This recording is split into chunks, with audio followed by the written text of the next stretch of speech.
తెలంగాణ రాష్ట్ర ప్రభుత్వం విద్యార్థుల బోధన రుసుములు ఉపకార వేతనాలను తక్షణమే మంజూరు చేయాలని పీడీఎస్యు ఖమ్మం జిల్లా కార్యదర్శి మస్తాన్, ఇక ఏఐఎస్ఎఫ్ జాతీయ కార్యవర్గ సభ్యులు ఇటికల రామకృష్ణ, జార్జిరెడ్డి, ఇక పీడీఎస్యు మందా సురేష్, అలాగే ఏఐఎస్ఎఫ్ జిల్లా కార్యదర్శి జమ్మి అశోక్ రాష్ట్ర ప్రభుత్వాన్ని డిమాండ్ చేశారు.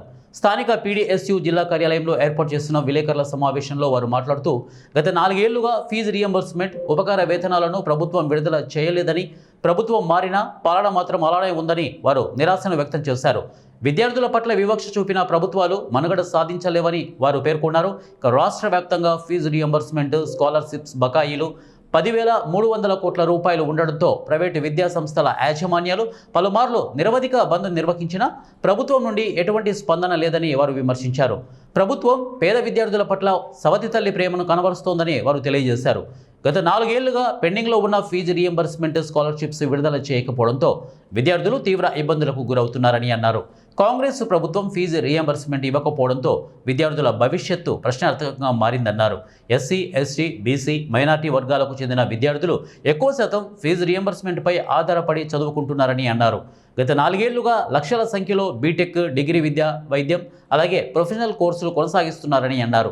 ఎస్సీ, ఎస్టీ విద్యార్థులు చదివే ఇంజనీరింగ్ కళాశాలకు పూర్తి ఫీజు రియంబర్స్మెంట్ అందించాల్సిన అవసరం ఉందన్నారు. ఈబీసీ మరియు మైనార్టీ ఒక్కొక్క విద్యార్థికి 35,000 ఫీజు రియంబర్స్మెంట్ అందించాల్సిన అవసరం ఉందన్నారు.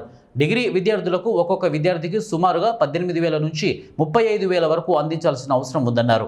ఈ విద్యా సంవత్సరాన్ని విద్యార్థులు కోల్పోకుండా చూడాల్సిన బాధ్యత రాష్ట్ర ప్రభుత్వం పైన ఉందని అన్నారు. తక్షణమే రాష్ట్ర ప్రభుత్వం స్పందించి రాష్ట్ర వ్యాప్తంగా పెండింగ్లో ఉన్న ఫీజు రియంబర్స్మెంట్, స్కాలర్షిప్ని విడుదల చేయకపోతే వామపక్ష విద్యార్థి సంఘాల ఆధ్వర్యంలో ఆందోళన కార్యక్రమం ఉధృతం చేస్తామని వారు హెచ్చరించారు. ఈ కార్యక్రమంలో వామపక్ష విద్యార్థి సంఘాల నాయకులు శివ, అజయ్, గాంధీ, వెంకటేష్, వంశీ, భాను, సాగర్ తదితరులు పాల్గొన్నారు. బంద్కు పిలుపునిచ్చిన పరిస్థితి ఉంది. మేము బంద్కి వెళ్తున్నామని చెప్పేసి రాష్ట్ర ప్రభుత్వానికి సూచన చేసినప్పుడు కూడా ప్రైవేటు విద్యా సంస్థల యాజమాన్యాలను పిలిచి రాష్ట్ర ప్రభుత్వం చర్చలు జరపకుండా మీరు బంద్కి వెళ్తే వెళ్ళండి అని చెప్పడంలో ఆంతర్యం ఏమిటని చెప్పేసి మేము ఏఐఎస్ఎఫ్గా, వామపక్ష విద్యార్థి సంఘాలుగా రాష్ట్ర ప్రభుత్వాన్ని అడుగుతా ఉన్నాం. రాష్ట్ర ప్రభుత్వం విద్యా సంస్థలు విద్యా సంస్థల యాజమాన్యాలు కానీ, విద్యార్థి సంఘాలు కానీ, విద్యార్థులు కానీ రోడ్లెక్కి నినదించి రియంబర్స్మెంట్ మా హక్కు మాకు ఇవ్వండి అని చెప్పని అడిగితే ఇవాళ ప్రైవేటు విద్యా సంస్థల యాజమాన్యాలపైన కూడా ఇవాళ విజిలెన్స్ దాడులు చేపిస్తున్న పరిస్థితి ఉంది. గతంలో ఎప్పుడూ లేని విధంగా కాంగ్రెస్ ప్రభుత్వం మేము అధికారంలోకి వస్తే ఒకేసారి ఈ రాష్ట్ర వ్యాప్తంగా ఉన్నటువంటి 10,300 కోట్ల రూపాయల పెండింగ్ బకాయిల్ని విడుదల చేస్తాం, ఒకేసారి సెటిల్ చేస్తామని చెప్పినటువంటి ప్రభుత్వం ఇవాళ అధికారంలోకి వచ్చి 2 సంవత్సరాల కాలం పూర్తవుతున్నప్పుడు కూడా కనీసం విద్యార్థులకు ఇచ్చినటువంటి హామీలు ఏ ఒక్క హామీని కూడా అమలు చేయకుండా రాష్ట్ర ప్రభుత్వం ఇవాళ విద్యార్థుల పట్ల, పేద విద్యార్థుల పట్ల మరింత దుర్మార్గంగా వ్యవహరించడం అంటే ఇది అత్యంత బాధాకరమైనటువంటి విషయంగా మేము వామపక్ష విద్యార్థి సంఘాలుగా మేము భావిస్తా ఉన్నాం.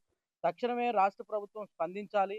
ఇప్పటికే విద్యా సంస్థల యాజమాన్యాలు కళాశాలలు బంద్ చేసి ఇవాళ కళాశాల మేము బంద్ చేస్తామని చెప్పేసి డైరెక్ట్గా ప్రైవేట్ విద్యా సంస్థల యాజమాన్యాలు కళాశాలకు బోర్డులు తగిలించినటువంటి పరిస్థితి ఉంది. ఒకవైపు ఏమో వీళ్ళు కళాశాలకు రానియరు, ప్రభుత్వం ఏమో రియంబర్స్మెంట్ ఇవ్వదు. అంటే ఇవాళ రియంబర్స్మెంట్ మీద ఆధారపడి చదువుతున్నటువంటి పేద విద్యార్థులు సుమారుగా ఈ రాష్ట్ర వ్యాప్తంగా 35 లక్షల మంది విద్యార్థులు ఇవాళ రియంబర్స్మెంట్పై ఆధారపడి చదువుతుంటే కనీసం ప్రభుత్వం విద్యార్థుల పట్ల అలసత్వం ప్రదర్శిస్తూ విద్యార్థులు మరింత విద్యకు దూరం చేసే కుట్రలు కేసీఆర్ పాలనలో రావాల్సినటువంటి 2.5 సంవత్సరాల పెండింగ్ రియంబర్స్మెంట్ స్కాలర్షిప్ విడుదల చేయండి అని చెప్పేసి ఆందోళన చేస్తే ఇందిరా పార్క్ దగ్గరికి వెళ్తే ఇందిరా పార్క్ దగ్గర మీరు ఎట్లా ధర్నాలు చేస్తారు, ఏర్పడిన ప్రభుత్వాన్ని మీరు ఇప్పుడే పసిగుడ్డు ఉన్నటువంటి ప్రభుత్వాన్ని మీరు ఎట్లా ప్రశ్నిస్తారని చెప్పేసి ఆ టైంలోనే వీళ్ళని మీరు ఎక్కువ చేస్తే విజిలెన్స్ దాడులు చేస్తామని చెప్పేసి అప్పుడు బెదిరించారు. గత సంవత్సరం క్రితము మేము ఈ కళాశాలను నిర్వహించలేమని చెప్పేసి మేము ఎగ్జామ్స్ బైకాట్ చేస్తున్నామని గత సంవత్సరము ప్రైవేట్ యాజమాన్యాలు మొత్తం కూడా బైకాట్ చేస్తే, ఎగ్జామ్ ఫీజులు కట్టించుకొని బైకాట్ చేస్తే రాష్ట్ర వ్యాప్తంగా మళ్ళీ మీరు ఎగ్జామ్స్ని బతిమిలాడి మీరు ఎగ్జామ్స్ పెట్టండి, విద్యార్థుల భవిష్యత్తు, ఎస్సీ, ఎస్టీ, బీసీ, మైనార్టీ విద్యార్థుల భవిష్యత్తు ఇది, 25 లక్షల కుటుంబాల భవిష్యత్తు ఇది, దీన్ని మీరు ఆగం చేస్తారా, ఏదైనా ఉంటే మేము చూస్తాము, మా గవర్నమెంట్లో ఇప్పటికే సంక్షేమ పథకాలకి అటు ఇటు తీసుకొచ్చి అప్పులు పాలు చేసినటువంటి ప్రభుత్వాన్ని నుంచి బయటపడటం కోసం ప్రయత్నం చేస్తున్నాం అని చెప్పేసి బతిలాడి మళ్ళీ ఎగ్జామ్స్ పెట్టారు. ఈరోజు 3వ సారి కూడా సమ్మెకు మేము పోతామనంటే విజిలెన్స్